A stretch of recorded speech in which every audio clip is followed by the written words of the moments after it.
Hey my loves, இன்னைக்கு நம்ம 2026 வெளியான மா இன்டி பங்காரம் அப்படின்ற ஒரு தெலுங்கு படத்தை பத்தி தாங்க பார்க்க போறோம். இந்த படம் ஒரு தரமான மிஸ்ட்ரி த்ரில்லர் படங்க. இந்த படத்தோட ஒன்லைனர் என்னன்னா, நம்ம ஹீரோன் ஒரு பையனை காதலிச்சு திருமணம் பண்ணிக்கிறாங்க. ஹீரோனுக்கு அம்மா அப்பான்னு யாரும் கிடையாதுங்க. ஆனா அந்த பையனுக்கு ஒரு பெரிய குடும்பமே இருக்குதுங்க. ட்ரெடிஷனல் கல்ச்சர் அப்படின்னு சொல்லிட்டு எல்லாத்தையும் ப்ராப்பரா ஃபாலோ பண்ணக்கூடிய ஆட்களா இருந்துட்டு இருக்காங்க. அது மட்டும் இல்லாம ஹீரோனுடைய சாதி என்ன அப்படின்னு தெரியாதனால போனதுல இருந்தே என்ன ஆளுங்க அப்படின்ற மாதிரி கேட்டுக்கிட்டே இருப்பாங்க. இது ஒரு பக்கம் இருக்க, ஹீரோனுடைய சுயரூபம் என்னன்னு தெரியாம தான் ஹீரோனுடைய கணவர் ஹீரோனை காதலிச்சு திருமணம் பண்ணி இருக்கிறாரு. ஹீரோன் அவங்களுடைய பாஸ்ட்ல ஒரு லியோ தாஸா இருந்திருப்பாங்க போல. புகுந்த வீட்டுக்கு போனதுக்கு அப்புறம் கொஞ்சம் கொஞ்சமா ஹீரோனுடைய ஒரிஜினல் கேரக்டர் அப்படின்றது சூழ்நிலை காரணமா வெளியில வர ஆரம்பிக்குது. ஹீரோனுடைய சுயரூபமும் வெளியில வர ஆரம்பிக்குது. அதை தொடர்ந்து என்னென்னலாம் நடந்தது அப்படின்றது தான் மொத்த படமே. ரொம்ப இன்ட்ரெஸ்டிங்கா இருக்கும். இந்த வீடியோவை ஸ்கிப் பண்ணாம பாருங்க. நீங்க பார்த்துட்டு இருக்கிறது சரண் என்டர்டைன்மெண்ட். நான் தான் சரண். வாங்க வீடியோக்குள்ள போலாம். படத்தோட ஸ்டார்டிங் சீன்ல ஒரு கிராமத்துக்கு போகக்கூடிய ஒரு பஸ்ஸை காட்டுறாங்க. அந்த பஸ்ல தான் நம்ம ஹீரோன் உட்காந்துக்கிட்டு இருக்காங்க. நம்ம ஹீரோனுடைய பேரு ஸ்வர்ணாங்க. நம்ம ஹீரோனுடைய கணவர் பேரு அனி. இவங்க ரெண்டு பேருக்கும் திருமணமாய் ரொம்ப நாள் ஆயிடுச்சுங்க. பெற்றோர்களை எதிர்த்து தான் இவங்க ரெண்டு பேரும் திருமணம் செஞ்சிருக்காங்க. இப்போ பாத்தீங்கன்னா கணவரோட வீட்டுக்கு ரெண்டு பேரும் ஒன்னா சேர்ந்து டிராவல் பண்ணிக்கிட்டு இருக்காங்க. மேக்கப் எல்லாம் போட்டுட்டு ஹீரோயின் ஜம்முன்னு பஸ்ல உட்காந்துக்கிட்டு இருப்பாங்க. இப்பதான் நீ பாக்குறதுக்கு குடும்ப பாங்கான பொண்ணு மாதிரி இருக்க அப்படின்ற மாதிரி சொல்ல, அப்படின்னா என்ன அப்படின்னு ஹீரோயின் கேக்குறாங்க. அதாவது குடும்பத்துக்கு ஏத்த பொண்ணு மாதிரி இருக்க அப்படின்ற மாதிரி கணவர் சொல்றாருங்க. உனக்கு பயமா இருக்கா அப்படின்ற மாதிரி கேட்க, கணவர் பாத்தீங்கன்னா அவருக்கு பயமா இருக்கு அப்படின்றாரு. என்ன ரீசன் அப்படின்னா, பெற்றோர்களை எதிர்த்து தான் இவங்க ரெண்டு பேரும் திருமணம் செஞ்சிருக்காங்க. சோ இவங்க வீட்டை விட்டு வெளியில வந்து கிட்டத்தட்ட 3 வருஷம் ஆச்சுங்க. 3 வருஷத்துக்கு அப்புறம் இப்ப திரும்பவும் வீட்டுக்கு போறாங்க. என்ன நினைப்பாங்களோ என்ன பேசுவாங்களோ அப்படின்னு நினைச்சாதான் எனக்கு கஷ்டமா இருக்கு, பயமா இருக்கு அப்படின்ற மாதிரி கணவர் சொல்லிக்கிட்டு இருப்பாரு. ஆனா மனைவி என்ன சொல்லுவாங்கன்னா, உன்னை பார்த்த உடனே உன் மேல இருக்கக்கூடிய கோவம் எல்லாம் குறைஞ்சிரும், அதனால எதுவும் கவலைப்படாத அப்படின்னு சொல்ல, கணவரும் சொல்றாரு, உன்னை பார்த்தாலும் எல்லாருக்கும் பிடிக்கும், அதனால நீ எதுவும் ஃபீல் பண்ணிட்டு இருக்காத, எல்லாம் நல்லபடியா நடக்கும் அப்படின்னு சொல்லிட்டு இவங்க கிராமத்தை நோக்கி பயணம் பண்ணிக்கிட்டு இருப்பாங்க. அது மட்டும் இல்லாம ஹீரோனுடைய கணவர் டாக்டரா இருந்துட்டு இருக்காருங்க. இவங்க பேசிட்டு வந்துகிட்டு இருக்கும் போதே இவங்க ரெண்டு பேருக்கு இடையில ஒரு சின்ன செல்ல சண்டை வருமா. அதனால ஹீரோன் என்ன பண்ணுவாங்கன்னா, என்னுடைய கணவர் ஒரு டாக்டரே, உங்களுக்கு யாராவது ட்ரீட்மெண்ட் வேணும்னா இவர்கிட்ட கேட்கலாம் அப்படின்ற மாதிரி பஸ்ல இருக்கவங்க கிட்ட கோத்து விட்டுருவாங்க. அந்த பஸ்ல நிறைய வயசானவர்கள் இருப்பாங்களா, அவங்க பாத்தீங்கன்னா எனக்கு இந்த வழி அந்த வழி பாருங்க அப்படின்ற மாதிரி வந்து கேட்க ஆரம்பிச்சிருவாங்க. ஒன் பை ஒன்னா வந்து கேளுங்க, நான் சரி பண்ணி தரேன் அப்படின்ற மாதிரி நம்ம ஹீரோ சொல்லிக்கிட்டு இருப்பாருங்க. ஹீரோன் அப்படியே சிரிச்சுக்கிட்டு இருப்பாங்க. பஸ் போய்கிட்டு இருக்கும்போது திடீர்னு பஸ்ஸை வழிமறிச்சு சில பேர் போராட்டத்தில் ஈடுபட ஆரம்பிக்கிறாங்க. என்ன பிரச்சனை அப்படின்னு பஸ்ஸுக்குள்ள இருக்கிற யாருக்குமே புரியலங்க. உடனே பஸ்ஸை விட்டு எல்லாரும் இறங்குறாங்க. இதுக்கு மேல பஸ் போக கூடாது, இன்னைக்கு ஊர் முழுக்க பந்த் அப்படின்னு சொல்லிட்டு அந்த பர்டிகுலர் ஊர்க்காரங்க எல்லாம் போராட்டத்தில் ஈடுபட்டுக்கிட்டு இருப்பாங்க. அப்ப ஹீரோனுடைய கணவர் பாத்தீங்கன்னா, நீ இங்கேயே உட்காந்துட்டு சாப்பிடறதுக்கு ஏதாவது கிடைக்குமான்னு நான் பார்த்துட்டு வரேன் அப்படின்ற மாதிரி சொல்லிட்டு அவர் அங்கிருந்து மூவ் ஆவாருங்க. சரி, என்ன ரீசனுக்காக ஊர் மக்களை எல்லாம் ரொம்ப டிஸ்டர்ப் பண்ணி போராட்டம் பண்ணிக்கிட்டு இருக்காங்க அப்படின்னு ஹீரோயின் கவனிக்க ஆரம்பிப்பாங்க. அப்பதான் தெரிய வருது, இந்த ஊரை சார்ந்த ஒரு பெரிய மனுஷன் இறந்து போயிட்டாராம். அந்த பெரிய மனுஷனோட ஆத்மா சாந்தி அடையணும், அந்த இறந்து போன பெரிய மனுஷனுக்கு மரியாதை கொடுக்கணும் அப்படின்ற ரீசனுக்காக இன்னைக்கு வந்து பந்த் அறிவிச்சு சோ எதுவுமே செயல்படக்கூடாதுன்னு சொல்லிட்டு போராட்டத்தில் ஈடுபட்டு இருக்காங்க.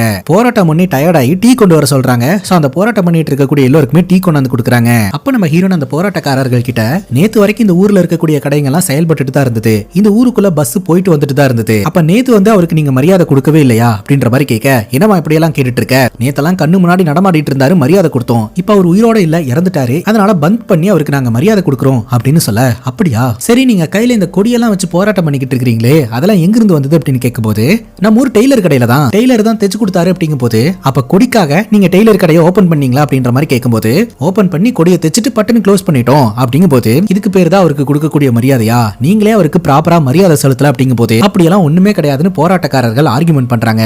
அப்போ நம்ம ஹீரோன் கேக்குறாங்க, நீங்க கையில எல்லாரும் டீ வச்சிட்டு இருக்கீங்களே, அந்த டீ எங்க இருந்து வந்தது அப்படின்னு கேட்கும்போது, அதுவும் டீ கடையில இருந்து வந்திருக்கு, அந்த டீ கடையும் இந்த போராட்டக்காரர்களுக்காக மட்டுமே ஓபன் பண்ணி க்ளோஸ் பண்ணி இருந்திருக்காங்க. ஊர்க்காரங்க கிட்டையும் இந்த வழியா போறவங்க வரவங்க கிட்டையும் அவருக்கு மரியாதை செலுத்தணும்னு போராட்டம் பண்றீங்களே, நீங்க முதல்ல அவருக்கு கரெக்டா மரியாதை செலுத்துனீங்களா அப்படின்னு கொஞ்சம் லாஜிக்கா கேள்வி கேட்ட உடனே இந்த போராட்டக்காரர்கள் எல்லாம் ஹீரோனை ஒரேடியா புடிச்சுக்கிறாங்க. என்னமா நீ இப்படி பேசுற அப்படி பேசுறேன்னு ஆச்சா போச்சான்னு எல்லாரும் கேள்வி கேட்க ஆரம்பிச்சிடுறாங்க. அப்ப தூரத்துல ஒரு மர்ம நபர் ஹீரோனை யாரு என்னன்ற மாதிரி பாத்துக்கிட்டு இருப்பாருங்க. அந்த நேரம் பார்த்து ஹீரோனுடைய கணவர் வந்து ப்ராப்ளத்தை சால்வ் பண்றதுக்கு ட்ரை பண்ணிக்கிட்டு இருப்பாரு. அப்ப கூட்டத்துல இருந்து ஒருத்தர் வந்துட்டு, என்னையா ஊரு விட்டு ஊர் வந்து எங்க கிட்டே பிரச்சனை பண்றீங்களா அப்படின்னு சொல்லிட்டு ஹீரோனுடைய கணவர் அடிக்கிறதுக்காக கையோங்கிட்டு வருவாருங்க. ஆனா ஹீரோனுடைய கணவர் குனிஞ்சிருவாரு. இவங்க நின்னுட்டு இருக்கிற இடம் அப்படின்றது ஒரு பாலங்க. கையோங்கிட்டு வந்தவர் ஸ்லிப் ஆகி பாலத்துக்கு கீழே விழுந்துடுறாரு. என்னையா அடிக்க வந்தவன் அவனே கீழே விழுந்துட்டான் அப்படின்னு சொல்லிட்டு எல்லாருமே விசித்திரமா பாத்துக்கிட்டு இருப்பாங்க. உடனே ஹீரோயின் சொல்லுவாங்க, என் வீட்டுக்காரர் ஒரு டாக்டர் தான் அப்படின்ட்டு. உடனே எல்லாரும் ஹீரோனோட கணவரை பார்ப்பாங்க. கேப் கிடைக்கும் போதெல்லாம் கோத்து விட்டுறாளே அப்படின்னு கணவரும் பாத்துக்கிட்டு இருப்பாருங்க. இப்ப பஸ் ஸ்டாப்ல நம்ம ஹீரோனும் ஹீரோனுடைய கணவரும் போய் இறங்குறாங்க. கணவருடைய தம்பியான சரத் பாத்தீங்கன்னா இவங்க ரெண்டு பேர்த்த வந்து பிக்கப் பண்ணிக்கிறேன் அப்படின்னு சொல்லியிருந்தாரு. ஆனா பஸ் ஸ்டாப்ல அவரை காணங்க. சரின்னு ஒரு வண்டியை பிடிச்சி இவங்க வீட்டுக்கு போவாங்க. அந்த வீடே பாக்குறதுக்கு ரொம்பவே பிரம்மாண்டமா இருக்குங்க. நம்ம ஹீரோனுக்கு அந்த வீட்டை பார்த்தாலே லைட்டா பதட்டம் அப்படின்றது வர ஆரம்பிக்குதுங்க. அந்த நேரம் பார்த்து வீட்டுக்குள்ள இருந்து கணவருடைய பிரதர் சரத் வராருங்க. இவங்க ரெண்டு பேர்த்தையுமே வெல்கம் பண்றாரு. ஹீரோன் கிட்டயும் நல்லா இருக்கீங்களா அப்படின்ற மாதிரிலாம் கேட்டு நல்லா விசாரிச்சுட்டு பிக்கப் பண்றதுக்காக நான் பஸ் ஸ்டாப்புக்கு வந்திருந்தேன், ரொம்ப நேரம் ஆயிடுச்சு, வீட்லயும் ஃபங்க்ஷன் நடந்துட்டு இருக்குதா, அதனால தான் நான் ரிட்டர்ன் வந்துட்டேன் அப்படின்ற மாதிரி சொல்றாரு. அது மட்டும் இல்லாம தங்கச்சி கீதா நீ வரமாட்டியோ அப்படின்னு சொல்லிட்டு காலையில இருந்து மூஞ்ச தூக்கி வச்சு உட்கார்ந்துகிட்டு இருக்கா. சரி வாங்க போலாம் அப்படின்ட்டு. ஆனா ஒரு சின்ன பிரச்சனை இருக்குனா அப்படின்ற மாதிரி பிரதர் சொல்றாரு. என்ன பிரச்சனை அப்படின்னு கேட்கும்போது நீ வர அப்படின்ற விஷயத்த நான் அப்பா கிட்ட சொல்லவே இல்லை அப்படின்ற மாதிரி சொல்ல, என்னடா சொல்ற, அப்பா கிட்ட சொல்லிட்டேன்னு சொன்னதுனால தானே நான் கிளம்பி வந்தேன், ஏதாவது ப்ராப்ளம் ஆயிடுச்சுன்னா என்ன பண்றது அப்படிங்கும் போது சொல்லிடுறேன்னு தான் சொன்னேன், ஆனா சொல்றதுக்கான வாய்ப்பே கிடைக்கலனா ஒன்னும் ப்ராப்ளம் வராது வாங்க பாத்துக்கலாம் அப்படின்னு சொல்லிட்டு உள்ள கூட்டிட்டு போறாரு. கணவருக்கு நல்லபடியா அட்வைஸ் பண்ணி கூட்டிட்டு வந்த நம்ம ஹீரோனுக்கே பதட்டம் அடைய ஆரம்பிக்குதுங்க. இந்த ஒரு சூழ்நிலையில அந்த வீட்டுக்குள்ள போனா அந்த நிச்சயதார்த்தத்திற்கான ஏற்பாடெல்லாம் நடந்துகிட்டு இருக்குது. குடும்பத்தினர்கள் மொத்தமும் நம்ம ஹீரோயினை குறுகுறுன்னு பார்க்க ஆரம்பிக்கிறாங்க. ஹீரோனுடைய மாமனாருக்கு பாத்தீங்கன்னா செம்ம கோவம் வருதுங்க. அவர் பாத்தீங்கன்னா ஒரு பொலிட்டீஷியனா இருந்துட்டு இருக்காரு. அவர் எழுந்திருச்சு போய் சரத் கிட்ட கேக்குறாரு அவன் எதுக்காக வந்தான் அப்படின்னு சொல்லிட்டு. பிரதர் சொல்றாரு நான் தான்ப்பா அண்ணனை இன்வைட் பண்ணேன், தங்கச்சியோட கல்யாணத்துல பெரிய அண்ணன் இல்லனா எப்படிப்பா, அதனாலதான்ப்பா அப்படின்ற மாதிரி சொல்ல, வர வச்சுட்டா நான் எதுவும் சொல்ல மாட்டேன்னு நீ நினைச்சுக்கிட்டு இருக்கிறியா, நம்ம யாருமே வேணான்னு சொல்லிட்டு அந்த பொண்ணு பின்னாடி போனவன் அவன் திரும்ப வந்துகிட்டா ஏத்துக்கணுமா அப்படின்ற மாதிரி அப்பா கோவப்படுறாரு. சரத்துக்கு என்ன பதில் சொல்றதுன்னு தெரியலங்க. அப்பா எதுவும் பேசாம சைலண்டா கோவத்தோட நகர்ந்து போயிடுறாரு. அப்பா சரத்தை திட்டிட்டு இருக்கிறத ஹீரோனுடைய கணவர் கவனிக்கிறாருங்க.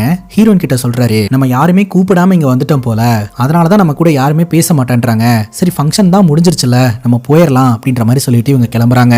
அந்த நேரம் பார்த்து தங்கச்சி வரா. அண்ணன் இந்த ஃபங்க்ஷன்ல கலந்துகிட்டது தங்கச்சிக்கு ரொம்பவே சந்தோஷங்க. ஹீரோனுடைய கணவர் சொல்றாரு மாப்பிள்ள பார்க்க நல்லா இருக்கிறாரு அப்படின்ட்டு. தங்கச்சியும் சந்தோஷப்படுறா. சரிமா நீ நல்லா இரு நாங்க கிளம்புறோம் அப்படின்ற மாதிரி சொல்லிட்டு கிளம்ப, என்ன நான் கிளம்ப பாக்குறீங்க, இருந்து கல்யாணத்தை முடியுங்க இப்பவே போறேன்னு சொல்லிட்டு இருக்கீங்க அப்படின்ற மாதிரி சொல்ல, இல்லம்மா அது வந்து அப்படின்னு ஹீரோனுடைய கணவர் சமாளிக்க பாக்குறாரு. அண்ணி நீங்களாவது சொல்லுங்க அப்படின்ற மாதிரி சொல்ல, நம்ம ஹீரோனும் பாத்தீங்கன்னா கணவர் கிட்ட உங்க குடும்பத்தை பார்த்தா கொஞ்சம் நல்லவங்க மாதிரி எனக்கு தெரியுது, நம்ம இங்க தங்கணும்னா நான் அவங்களை எல்லாம் இம்ப்ரெஸ் பண்ணி என்ன அவங்களோட சேர்த்துக்க வச்சுக்குவேன் அப்படின்ற மாதிரி சொல்லிக்கிட்டு இருப்பாங்க. நீ நினைக்கிற மாதிரி அவ்வளவு ஈஸியா எல்லாம் இருக்காது, பார்க்கதான் இவங்க சாதாரணமான ஆளுங்க மாதிரி தெரிவாங்க, பிரச்சனை தொடங்கும் போது உனக்கே தெரியும் அப்படின்ற மாதிரி கணவர் சொல்றாரு. இருந்தாலும் ஹீரோயின் சொன்னதுனால இந்த வீட்டுல ஸ்டே பண்ணலாம் அப்படின்னு முடிவெடுக்கிறாங்க. இப்ப நம்ம ஹீரோயின் ஹால்ல உட்காந்துக்கிட்டு இருப்பாங்க. ஹீரோனோட மாமியாரு அப்புறம் பாட்டி இன்னும் சில உறவினர்கள் எல்லாம் உட்காந்துக்கிட்டு இருப்பாங்க. அப்ப ஹீரோயின் கிட்ட பாட்டி கேக்குறாங்க நீங்க யாரு அப்படின்னு சொல்லிட்டு. ஹீரோயின் பாத்தீங்கன்னா ஸ்வர்ணா அப்படின்ற மாதிரி சொல்ல, அது எங்களுக்கு தெரியும் நீங்க யாருன்னு நான் கேக்குறேன் அப்படின்ற மாதிரி பாட்டி சொல்லுவாங்க. ஆனா ஹீரோனுக்கு பாட்டி என்ன கேக்குறாங்க அப்படின்னு புரிஞ்சுக்க முடியல. அப்ப அந்த இடத்துல ராஜுன்னு ஒருத்தர் இருப்பாருங்க. அவர் ஹீரோயின் கிட்ட அதாவது என்ன ஆளுங்க அப்படின்றத தான் கேக்குறாங்க அப்படிங்கும் போது, ஓ அப்படி கேக்குறாங்களா அப்படின்னு சொல்லிட்டு, ஆக்சுவலா என்ன ஆளுங்க அப்படின்றத தெரிஞ்சுக்கிறதுக்கு முன்னாடியே என்னுடைய அப்பா அம்மா இறந்து போயிட்டாங்க, அதனால நான் எந்த ஆளு அப்படின்னு தெரியாதே அப்படின்ற மாதிரி ஹீரோயின் சொல்லிடுவாங்க. சரி நீ என்ன படிச்சிருக்க அப்படின்னு கேட்க ஹீரோயின் சொல்றாங்க பிஏ எக்கனாமிக்ஸ் அப்படின்ட்டு. அப்படின்னா என்ன அப்படின்ற மாதிரி கேட்க பட்டன் இந்த ராஜு சொல்றாரு பேருக்குன்னு ஒரு படிப்பு படிப்பாங்க இல்லையா அந்த மாதிரி இதுவும் ஒண்ணு அப்படின்ட்டு. ஹீரோனுக்கு கோவம் வந்துருது. என்ன பதில் சொல்ல விடுங்க அப்படின்னு சொல்லிட்டு அந்த பாட்டி கிட்ட எக்கனாமிக்ஸ்னா என்னன்னு புரிய வைக்கிறதுக்கு ட்ரை பண்ணும்போது பட்டுன்னு பாட்டி அடுத்த கொஸ்டினை கேட்டுறாங்க. என்ன ஆளுங்க அப்படின்றத தெரிஞ்சுக்கிறதுக்கு எந்த ஊர் அப்படின்ற மாதிரி கேட்க ஆரம்பிக்கிறாங்க. அதாவது இந்த சைடா அந்த சைடா அப்படின்னு சொல்லிட்டு. ஹீரோயின் பாத்தீங்கன்னா இந்த சைடு நாங்க கொஞ்ச நாள் இருந்தோம், அப்புறம் அந்த சைடு கொஞ்ச நாள் இருந்தோம் அப்படின்ற மாதிரி குழப்பி விட்டுறாங்க. அதுக்கப்புறம் இந்த ராஜுவோட மனைவி உங்களுக்கு சமைக்க தெரியுமா அப்படின்னு சொல்லிட்டு திக்கி திக்கி கேட்டுக்கிட்டு இருப்பாங்க. இரு நான் கேட்கறேன் அப்படின்னு சொல்லிட்டு இந்த ராஜு கேட்க நம்ம ஹீரோயின் அப்படியே யோசிக்க ஆரம்பிக்கிறாங்க. பட் அடுத்தடுத்து இந்த வீட்டுல இருக்கிறவங்க எல்லாம் கேள்வி கேட்க ஆரம்பிக்கிறாங்க. காலையில நீ எத்தனை மணிக்கு எழுந்திருப்ப, உனக்கு மட்டன் மசாலா செய்ய தெரியுமா, உனக்கு சிக்கன் சுக்கா செய்ய தெரியுமா அப்படின்னு சொல்லிட்டு ஒரு ரெசிபியோட பேரை சொல்லி இதெல்லாம் செய்ய தெரியுமான்னு கேள்வி மேல கேள்வி கேட்டுட்டு இருப்பாங்க. இவங்க முன்னாடி தெரியாதுன்னு சொல்லிட்டோம்னா என்ன ஆகுறது அப்படின்னு சொல்லிட்டு எல்லாத்துக்கும் தெரியுன்ற மாதிரியே தலையாட்டிக்கிட்டு இருப்பாங்க. ராத்திரி தன்னோட கணவர் கிட்ட போயிட்டு ஹீரோயின் சொல்லுவாங்க, நான் இவங்களுடைய முகத்தை எல்லாம் பார்த்து ரொம்ப நல்லவங்களா இருக்கிறாங்க, ஈஸியா இவங்க கூட சேர்ந்துட முடியும்னு நினைச்சேன், ஆனா ஒரு கிரிமினலை உட்கார வச்சு கொஸ்டின் கேட்கிற மாதிரி மாத்தி மாத்தி கொஸ்டின் கேட்கறாங்க, ஒரு பர்டிகுலர் டைமுக்கு மேல என்னால பதிலே சொல்ல முடியல அப்படின்ற மாதிரி ஹீரோயின் சொல்றாங்க. இன்னொரு பக்கம் குடும்பத்தினர்கள் டிஸ்கஸ் பண்ணிட்டு இருக்காங்க. இவன் இந்த பொண்ணை எங்கிருந்து தான் புடிச்சிட்டு வந்தானோ அப்படின்ட்டு. அது மட்டும் இல்லாம இவன் எந்த ஊருன்னு தெரியல, என்ன ஆளுங்கன்னு தெரியல, நம்ம என்னன்னு ஒரு முடிவுக்கு வருது, ஒரே குழப்பமா இருக்குது அப்படின்னு சொல்லிட்டு ஹீரோனோட மாமியார் சொல்றாங்க. இவ்வளவு நாள் எப்படிதான் இந்த பொண்ணு கூட இவன் இருந்தானோ அப்படின்ட்டு. அதே கொஸ்டினை தன்னோட கணவர் கிட்ட ஹீரோயின் கேக்குறாங்க. இத்தனை கொஸ்டின் கேட்டுக்கிட்டே இருக்காங்களே இவங்க கூட இவ்வளவு நாள் நீங்க எப்படி இருந்தீங்க அப்படின்ட்டு. எண்ட் ஆஃப் தி டே இந்த குடும்பத்தினர்களை இம்ப்ரெஸ் பண்ணி தான் ஆகணும், அதனால அவங்க இந்த ரெசிபி தெரியுமா அந்த ரெசிபி தெரியுமான்லாம் கேட்டு வச்சிருந்திருப்பாங்க இல்லையா, அது எல்லாத்தையுமே ஹீரோயின் கையில எழுதி வச்சிருப்பாங்க. ஒருவேளை ஹீரோயின் செஞ்சு கொடுப்பாங்களோ என்னவோ. அங்க கட் பண்ணா ஹீரோயினோட கணவர் இருக்கிறார் இல்லையா, அவருடைய அப்பா ஒரு பொலிட்டிக்கல் பார்ட்டியில இருக்கிறாரு, முக்கியமான ஒரு ஆளா இருக்கிறாரு. இப்ப கட்சி மீட்டிங்ல கலந்துக்கிறதுக்காக வராருங்க. இப்ப அந்த கட்சி மீட்டிங்ல என்ன சொல்றாரு அப்படின்னா, வர இடைத்தேர்தல்ல வந்துட்டு யாரை நிப்பாட்டணும் அப்படின்றதுக்கான டிஸ்கஷன் மேல் இடத்துல போயிட்டு இருக்குது, ஆனா கண்டிப்பா மக்களுடைய செல்வாக்கு யாருக்கு அதிகமா இருக்குதோ அவங்களதான் வந்து நிப்பாட்டணும் அப்படின்னு சொன்ன உடனே அங்க இருக்கிறவங்க எல்லாம் மதுசூதன் மதுசூதன் அப்படின்ற பேரை சொல்லி கரகோஷம் எழுப்ப ஆரம்பிக்கிறாங்க. ஆனா இவர் என்ன சொல்றாரு அப்படின்னா, மக்கள் கிட்ட நல்ல பேர் வாங்கியிருக்கணும், எந்த ஃப்ராடு வேலையிலையும் ஈடுபட்டு இருக்க கூடாது, எந்த ஒரு பிளாக் மார்க்கும் இல்லாத பேக்ரவுண்டா இருக்கணும், அப்படி இருக்கக்கூடிய ஒரு ஆளை தான் வேட்பாளரா நிப்பாட்ட முடியும் அப்படின்னு சொன்னாலும் அங்க இருக்கிறவங்க எல்லாம் மதுசூதன் மதுசூதன் கத்திக்கிட்டு இருப்பாங்க. அங்க இருக்கிற மதுசூதனே டென்ஷன் ஆயிருவாரு, அமைதியா இருங்கடா அப்படின்னு சொல்ல கணவருடைய அப்பா சொல்றாரு, வர 10ஆம் தேதி முதலமைச்சர் இந்த இடத்துக்கு வரேன்னு சொல்லியிருக்காரு, அவர்கிட்ட டிஸ்கஸ் பண்ணிட்டு வேட்பாளர் யாரு அப்படின்றத அறிவிப்போம் அப்படின்ற மாதிரி சொல்லிடுறாங்க. அங்க கட் பண்ணா போலீஸ் ஸ்டேஷனை காட்டுறாங்க. இந்த ஊர் போலீஸ் ஸ்டேஷனுக்கு ஃபேக்ஸ் வந்திருக்குதுங்க, அதுவும் கமிஷனர் ஆபீஸ்ல இருந்து. அடுத்த வாரம் சிஎம் இந்த ஊருக்கு வரதுனால செக்யூரிட்டி விஷயங்களை எல்லாம் பலப்படுத்தணும், அது மட்டும் இல்லாம ஊருக்குள்ள கிரிமினல் பேக்ரவுண்ட் இருக்கக்கூடிய ஆளுங்களை எல்லாம் தூக்கி உள்ள போட சொல்லி இருக்காங்க. அதற்கான வேலைகளை போலீஸ்காரங்க பண்ணிட்டு இருக்காங்க. அங்க கட் பண்ணா ஒரு ஜெயில காட்டுறாங்க. அந்த ஜெயில இருக்கக்கூடிய ஒரு கைதி, அவருடைய பேர் கருணாங்க. அவர் இப்ப காய்கறி வெட்டிக்கிட்டு இருக்காரு. கஷ்டமா இருந்துச்சுன்னா கூட நான் வெட்டுறேன் அப்படிங்கும் போது, எனக்கு வெட்டுறதுனா ரொம்ப பிடிக்கும், அதனாலதான் இன்ட்ரெஸ்ட் எடுத்து வெட்டிக்கிட்டு இருக்கேன் அப்படின்ற மாதிரி இந்த கருணா சொல்றான். ரிலீஸ் ஆகி வெளியில போனதுக்கு அப்புறம் நீ என்ன பண்ணலாம்னு இருக்கிற அப்படின்னு அங்க இருக்கிறவங்க கேட்க, அதுக்கு இந்த கருணா சொல்றான், நான் வெளியில இருக்கும்போது நல்லா சாப்பிட்டு தன்னோட ஃபேமிலி கூட ஸ்பெண்ட் பண்ணிட்டு இருந்த ஒரு கோழியை பார்த்தேன். அந்த கோழியை அங்கிருந்து பிடிச்சிட்டு வந்து எங்க ஆளுங்க கிட்ட கொடுத்தேன். என் முன்னாடியே அதோட கழுத்தை திருகி எனக்கு குழம்பு வச்சு கொடுத்தானுங்க. அதோட ருசி ஆஹா இன்னும் என்னோட நாக்கிலேயே இருக்குது. வெளியில போன உடனே அதே மாதிரியான ஒரு கோழியை கண்டுபிடிச்சு குழம்பு வச்சு சாப்பிட போறேன் அப்படின்ற மாதிரி ஒரு சொல்லிக்கிட்டு இருப்பாருங்க. இப்ப இந்த கருணாவை பாக்குறதுக்காக விசிட்டர்ஸ் வந்திருக்காங்க அப்படின்ற மாதிரி சொல்ல, இந்த கருணா வரான். இவனை பாக்குறதுக்காக வந்திருக்கிறது யாருன்னா ஒரு அடியாளுங்க. இவன் யாரு அப்படின்னா படத்தோட ஸ்டார்டிங் சீன்ல போராட்டம் நடந்துகிட்டு இருக்கும்போது அந்த கும்பலுக்குள்ள நின்னு நம்ம ஹீரோனை பாத்துக்கிட்டு நின்னுட்டு இருந்தான் இல்லையா, அந்த நபர் தான். அவன் இந்த கருணா கிட்ட ஜான்சியை பார்த்தேன் அப்படின்னு சொல்ல, இந்த கருணாக்கு தூக்கி வாரி போட்டுருது. என்னடா சொல்ற அப்படின்னு கேட்கும்போது, ஆக்சுவலா அது ஜான்சியான்னு எனக்கு தெரியல, ஜான்சி தான் எனக்கு தோணுது, பல்லாவர ஜங்ஷன்ல பார்த்தேன் அப்படின்ற மாதிரி சொல்ல, எனக்கு ரொம்ப முக்கியமான ஒரு ஆளு அப்படின்னா ஜான்சி தான். நீ எத்தனை வருஷமா என்கிட்ட வேலை பாக்குற அப்படின்னு கேட்கும்போது, ரொம்ப வருஷமா வேலை பாக்குறேனா அப்படிங்கும்போது, ரொம்ப வருஷமா நீ வேலை பாக்குறனா உனக்கு ஒரு அறிவு வேண்டாமா, இது ஜான்சியா இருக்குமோ அப்படின்ற டவுட்ல என்கிட்ட வந்து சொல்லாம நீ பின்னாடியே ஃபாலோ பண்ணிட்டு போயிருக்கணும், இது ஜான்சி தானா அப்படின்றத கன்ஃபார்ம் பண்ணிட்டு அதுக்கப்புறம் நீ என்கிட்ட வந்து சொல்லி இருக்கணும் அப்படின்ற மாதிரி சொல்ல, சரின்னு கேட்டுட்டு அடியாலும் அந்த இடத்த விட்டு போறான். அங்க கட் பண்ணா நம்ம ஹீரோயின் எப்போதும் போல ரொம்ப நேரம் தூங்கிட்டாங்க. அதுக்கப்புறம் ஞாபகம் வந்து எழுந்திருச்சு அவசர அவசரமா குளிச்சு ரெடி ஆயிட்டு வீட்டுக்கு நடுவுல இருக்கக்கூடிய துளசி செடி கிட்ட வந்து பார்த்தா குடும்பத்தினர்கள் எல்லாருமே அங்கதான் நின்னுக்கிட்டு இருக்காங்க, பூஜை பண்ணிக்கிட்டு இருப்பாங்க. ஹீரோன் ஒரு மாதிரி அரைகுறையா ரெடியா வந்திருப்பாங்க. அதுவும் பேட் இம்ப்ரெஷனா தான் அமையும். சரி பொட்டு வைக்க சொல்லு அப்படின்னு சொல்ல, ஹீரோனுடைய மாமியார் பொட்டு வைக்க சொல்லுவாங்க. அந்த பொட்டை எடுத்து மாமியாருக்கு வைக்கிறதுக்காக போக, எனக்கு இல்லமா துளசி செடிக்கு அப்படின்னு சொல்ல, ஹீரோனு சரின்னு வைப்பாங்க. அப்புறம் சுத்தி வர சொல்லுவாங்க. ஹீரோன் ஆப்போசிட் சைட்ல சுத்த ஆரம்பிச்சிருவாங்க. பட்டுன்னு அங்க இருக்கிற பொண்ணு கிளாக் வைஸ்ல சுத்தணும் அப்படிங்கும் போது ஹீரோன் அப்படியே சுத்தி வருவாங்க. ஒரு முறை சுத்தி வந்துட்டு நின்றுவாங்க. ஒரு முறை இல்ல 3 முறை அப்படின்னு சொல்ல, அதுக்கப்புறம் 3 முறை சுத்தி வருவாங்க. அப்புறம் பாட்டி விளக்கேத்த சொல்லுவாங்க. ஹீரோனும் பாத்தீங்கன்னா விளக்கேத்திட்டு கையில இருக்கக்கூடிய தீக்குச்சி ஊதுவாங்க பாருங்க. இப்படி எல்லாம் பண்ணக்கூடாது அப்படின்ற மாதிரி இந்த குடும்பத்தினர்கள் பாத்துக்கிட்டு இருப்பாங்க. அதுக்கப்புறம் கற்பூரம் காட்ட சொல்லுவாங்க. அந்த பொண்ணு நான் சொல்ற மாதிரி காட்டுங்க அப்படின்ற மாதிரி சொல்ல, ஹீரோனு கையில வச்சுக்கிட்டு சுத்திக்கிட்டே இருப்பாங்க. போதும் போதும் நிப்பாட்டுங்க அப்படின்னு சொல்லிட்டு நிப்பாட்ட வைக்க, அதுக்கப்புறம் ஹீரோனோட மாமியார் பாத்தீங்கன்னா மங்களம் பாட தெரியுமாமா அப்படின்ற மாதிரி கேட்க, மங்களமா அப்படின்ற மாதிரி ஹீரோன் யோசிப்பாங்க. அப்ப பக்கத்துல இருக்கிற பொண்ணு, அண்ணி நான் பாடுறேன் அப்படியே ஃபாலோ பண்ணி பாடிட்டு வந்துருங்க அப்படின்னு சொல்லிக்கிட்டு இருக்கும் போதே கரெக்டா அந்த இடத்துக்கு அனுஷியா அப்படின்ற ஒருத்தங்க பாடிட்டு வருவாங்க. அனுஷியா பாத்தீங்கன்னா சரத்தோடைய மனைவியாட்டு இருக்குங்க. சோ அவங்க தான் பாத்தீங்கன்னா இந்த வீட்டுல எல்லாருக்கும் பிடிச்ச ஒரு மருமகங்க. அவங்க பாட்டுக்கு வராங்க, ப்ராப்பரா பிரேயர் எல்லாம் பண்றாங்க, காலில் விழுந்து ஆசீர்வாதம் வாங்கிக்கிறாங்க, பொட்டு எடுத்து அவங்களோட தாலிக்கு வச்சுக்கிறாங்க. இது எல்லாத்தையுமே நம்ம ஹீரோயின் கவனிக்கிறாங்க. நம்ம ஹீரோனும் சரின்னு கேட்டு போயிட்டு அவங்க கிட்ட காலில் விழுந்து ஆசீர்வாதம் வாங்குறாங்க. அதுக்கப்புறம் பொட்டு எடுத்து தாலிக்கு வைக்கணுமே, ஆனா ஹீரோயின் தான் தாலியே போடலையே, தாலி உள்ள இருக்கு வெளியில தெரியாது அப்படின்ற மாதிரி சீன் போட்டுக்குவாங்க. அதுக்கப்புறம் அனுஷியா கிட்ட பாத்தீங்கன்னா குடும்பத்தினர்கள் இன்ட்ரோ பண்ணி வைப்பாங்க, மூத்த பையனுடைய பொண்டாட்டி அப்படின்னு சொல்லிட்டு. அது மட்டும் இல்லாம அனுஷியா கிட்ட தனிப்பட்ட முறையில அவனுக்கும் உன்ன மாதிரி ஒரு குடும்ப பாங்கான பொண்ணை தான் கல்யாணம் பண்ணி வைக்கலாம்னு இருந்தோம், ஆனா அவன் தான் இப்படி ஒரு பொண்ணை கல்யாணம் பண்ணிட்டு வந்துட்டான் அப்படின்ற மாதிரி பேசிட்டு இருப்பாங்க. இன்னொரு பக்கம் நம்ம ஹீரோயின் எல்லாம் சொதப்பிருச்சு அப்படின்னு சொல்லிட்டு தலையில கை வச்சு உட்காந்துக்கிட்டு இருப்பாங்க. கணவரும் உள்ள வந்துட்டு கலாய்ச்சிக்கிட்டு இருப்பாரு. என்ன பொட்டு வைக்க சொன்னா அம்மாக்கு பொட்டு வைக்க போனியாமாவே அப்படின்ட்டு. சும்மா கலாய்க்காதீங்க, எல்லாருமே என்ன உத்து உத்து பாத்துட்டு இருந்தாங்க, அதனாலதான் யாருக்கு பொட்டு வைக்கிறதுன்னு கன்ஃபியூஸ் ஆயிட்டா அப்படிங்கும் போது, உத்து உத்து பார்த்தா என்ன நீ கரெக்டா இருக்க வேண்டியது தானே அப்படிங்கும் போது, எங்கிட்ட மட்டும் தான் அவங்க உம்முன்னு இருக்கிறாங்க. அந்த அனுஷியா வரும்போது அப்பப்பா எல்லாரும் சிரிச்சாங்க பாருங்க ஒரு சிரிப்பு அப்படின்ற மாதிரி ஹீரோயின் பயங்கரமா ரியாக்ட் பண்ணிட்டு இருப்பாங்க. அது மட்டும் இல்லாம காலையில நேரத்திலேயே எழுந்திருச்சு நீ பாட்டுக்கு கிளம்பி போயிட்ட, என்னையும் எழுப்பி விட்டுருந்தா நானும் எழுந்திருச்சு ரெடியாகி ப்ரிப்பேரா இருந்திருப்பேன்யா, முன்னாடி எல்லாம் அனுஷியா நின்றுக்கவே மாட்டா அப்படின்ற மாதிரி சொல்ல, அதுக்கு நம்ம ஹீரோனோட கணவர் சொல்றாரு, நம்ம யாரு கூடயும் போட்டி எல்லாம் போட்டுக்க வேணாம், இந்த வீட்ல இருந்து பாஸ் மார்க்கோட வெளியில போனாலே போதும், இந்த வீட்டோட பெஸ்ட் மருமக அப்படின்ற அவார்டு கொடுக்குற மாதிரி இருந்துச்சுன்னா அது அனுஷியாக்கே கொடுக்கட்டும், அதுக்கு அவ தகுதியான ஆள் தான் அப்படின்ற மாதிரி கணவர் சொல்லிக்கிட்டு இருப்பாரு. அதுக்கப்புறம் அனுசரிச்சு இந்த குடும்பத்துக்காக அடுத்தடுத்து வேலை பார்க்கலாம் அப்படின்னு சொல்லிட்டு ஹீரோன் ஒரு வேலையும் எடுத்து பண்ணலாம் நினைப்பாங்க. ஆனா அங்கெல்லாம் இந்த அனுஷியா பாத்தீங்கன்னா, நீங்க வேற ஊர் தானே, உங்களுக்கு இது தெரியாது இல்லையா, நான் பாத்துக்கிற விடுங்க அப்படின்னு சொல்லிட்டு அவங்களே எல்லாத்தையும் எடுத்து போட்டு பண்ண ஆரம்பிச்சிருவாங்க. இதனாலேயே பாத்தீங்கன்னா குடும்பத்தினர்களுக்கு அனுஷியானா ரொம்ப பிடிக்குங்க. அதுக்கப்புறம் எல்லா பெண்களும் ஒன்னா உட்காந்து கனகாம்பரம் கட்டிக்கிட்டு இருப்பாங்க. ஹீரோனுக்கு கட்டவே தெரியாதுங்க. உடனே அனுஷியா சொல்லுவாங்க, நீங்க இந்த ஊர் இல்ல, அதனால உங்களுக்கு கட்ட தெரியாது, வச்சிருங்க நாங்களே கட்டிக்கிறோம் அப்படின்ற மாதிரி சொல்லிடுவாங்க. இந்த மாதிரி சிரிச்சுக்கிட்டே ஹர்ட் பண்ணுவாங்க, ஆனா சொல்லி கொடுக்க மாட்டாங்க. அப்புறம் நம்ம ஹீரோனுடைய மாமியார் பாத்தீங்கன்னா கணக்கு வழக்கெல்லாம் பார்த்துட்டு இருப்பாங்க. அந்த இடத்துக்கு நம்ம ஹீரோயின் போவாங்க.